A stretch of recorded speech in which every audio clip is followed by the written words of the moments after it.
All right, let's see how sharp this is. Yeah, it's not bad. It's not wanting to cut. It's wanting more of a tear, but we can fix that. So let's do just that. Break out the stones and we'll go to work. I know a lot of people swear by and use ceramics. Great, I think they're probably fantastic. I've seen the results online, videos of what kind of edges you can get with those. But for me, man, that's just messy. I don't want to deal with the mess. So did some research, and I've been using this Tren stone and this Easy Lap that I got from my dad for Christmas. And then, of course, a Arkansas black, surgical black to finish things up. So this diamond stone came in this little package. I got this Tren honing guide system separately. Nice thing is it actually fits in the package as well. Move that over here. I said I used to sharpen everything by hand, and again I will probably at some point. I do need to have surgery. As soon as that surgery happens, then I will probably go back to hand sharpening. But for now, this is what we got. That's what I'm going to use. So you clamp your tool in a little honing guide.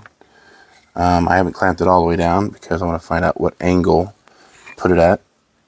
In this setup has a little notch that the wheel sits in, and then you have markings along it that tell you what angles you're at. So the first one's 25, then I could do 30, 35, 40. So normally I think things are usually around 30. Let me see what they got this one at.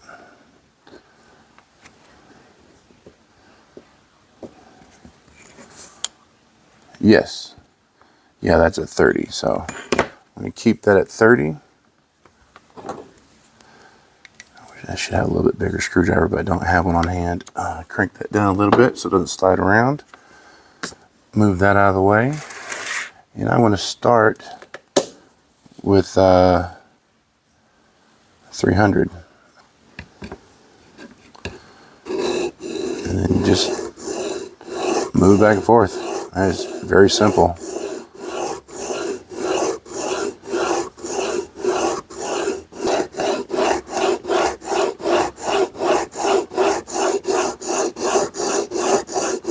And I'm just moving around the stone so I help preserve the surface of the stone, get all of it worn about the same. I'll flip the stone around here a little bit and use the other side. Just go back and forth. Oh yeah.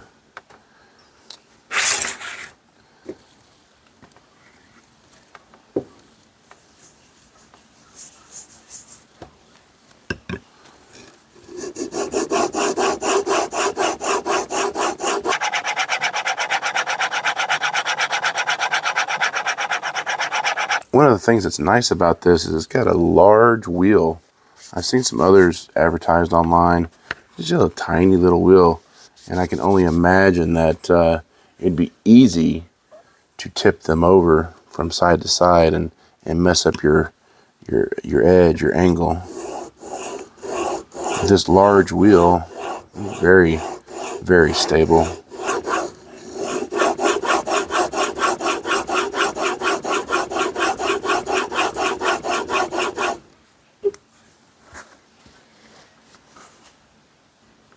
Yeah, no burr yet. Still working that edge down. It's not quite, when I put it on the guide, it wasn't quite 30 and it wasn't quite 25. It was probably around 27. That's what I had to guess. Just move it back and forth.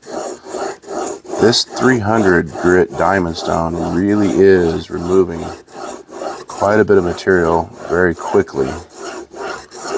It has almost completely reprofiled the edge of this chisel.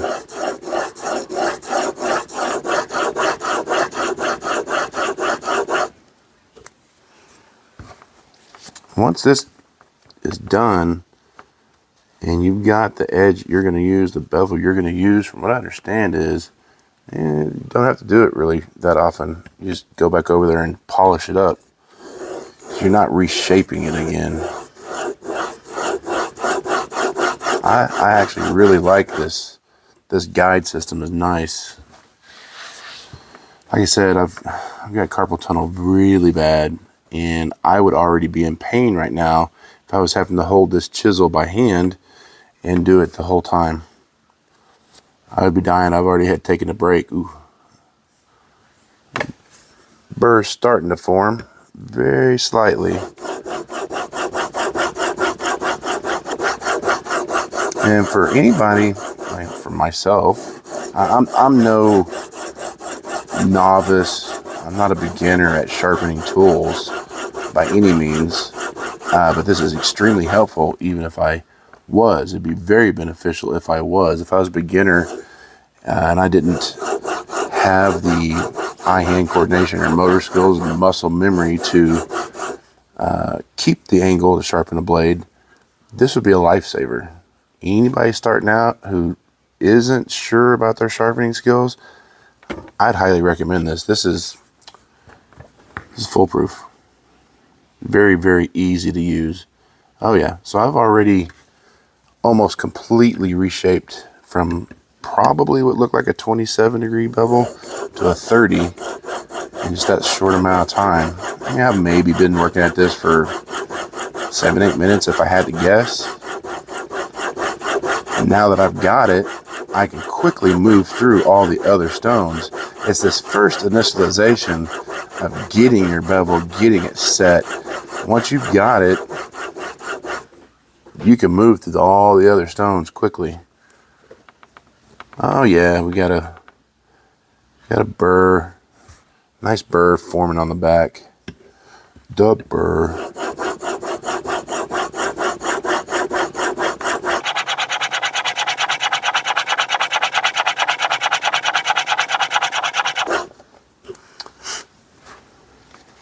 Okay, so I just made a decision. I normally do, my process is I normally work up in grits. And because I have this 300, I have this 600, and I have this 1000, that's what I normally do is I go 300, 600, 1000, and then 12,000 over to the hone. But because I'm doing this as a trend video and review, I'm just going to use their system to see what kind of edge I get. And if I'm not happy with it, I will let y'all know, and I'll hit it with the other stones. But let's see what it gives us. Let's see what this 300 and 1000, just those two, I'm going to strop it. You're always going to strop it. But let's see what those give us. See if it'll, see what it gives us.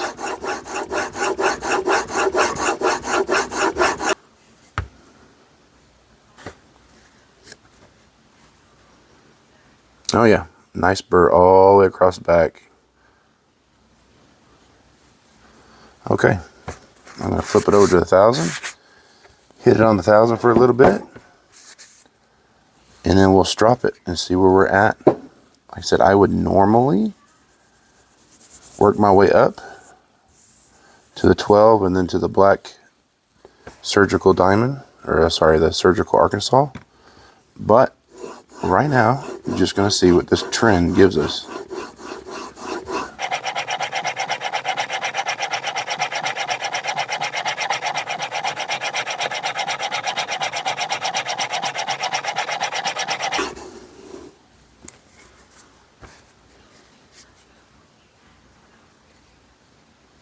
Yep, nice little burr across the back. Alright, I'm going to go ahead and take this off.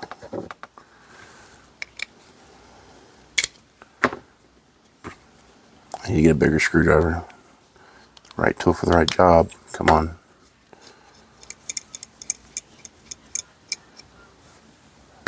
drop that away. Yeah, I don't know if I can feel it and I can see it, but I doubt y'all can on the camera. But that burr is definitely there.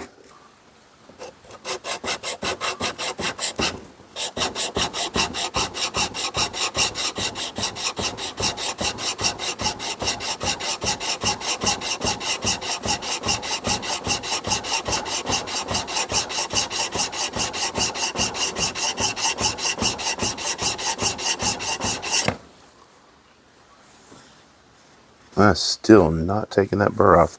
The back of this must not be that flat. I don't know if y'all can hear that out there. It's starting to rain. So I'm just going to go ahead and try to flatten the majority of the back of this chisel, because it does not seem to be that flat. It wasn't hitting the tip of it, which told me the back of this wasn't completely flat.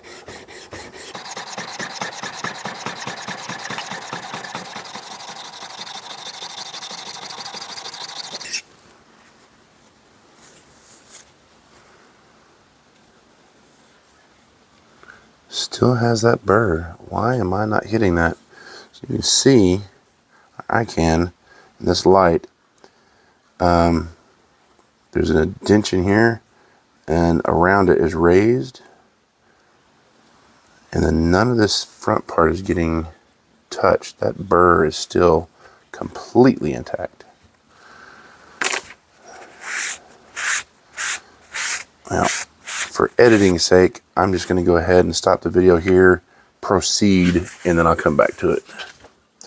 Okay, I worked on the back of the file for probably about another 15-20 minutes to get this area flat. I did go back to using the ruler as a guide just so I can get that edge flat, because removing too much material is just going to take way too long.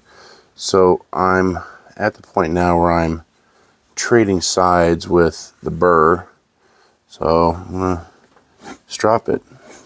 Let's see where we're at. Like I said, I'm going to try and find out if just using the, what was it, 300,000? Yeah, 300,000 grit, and not going through my regimen of 3, 6, 1,000, 12, all the way to the surgical.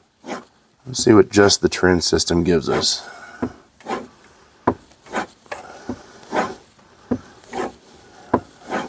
And I think this is a pretty fair test. This was new to me today chisel. I'd never touched it before in my life. It just arrived from the UK from a good friend, and I'm cleaning it up and checking the edge on it. So let's see what this trend system has done.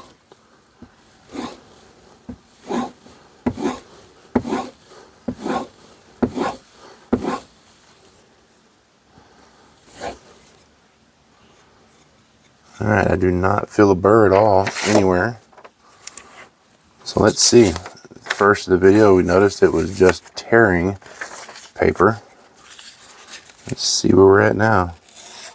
Oh wow, look at that.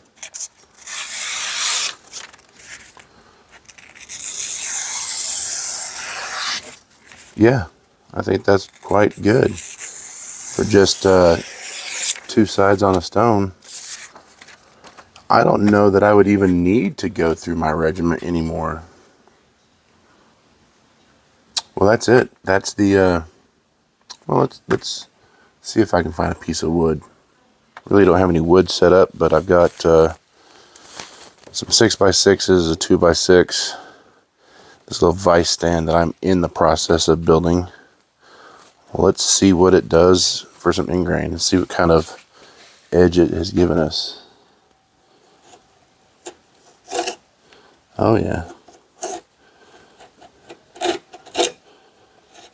Very nice. Yeah, for the money, I think it's a good investment, especially if you're starting out and don't know about sharpening, or like me, you've got hand problems and need the assistance from keeping your hands to go numb.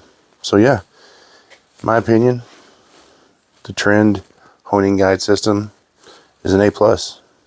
Thanks for tuning in.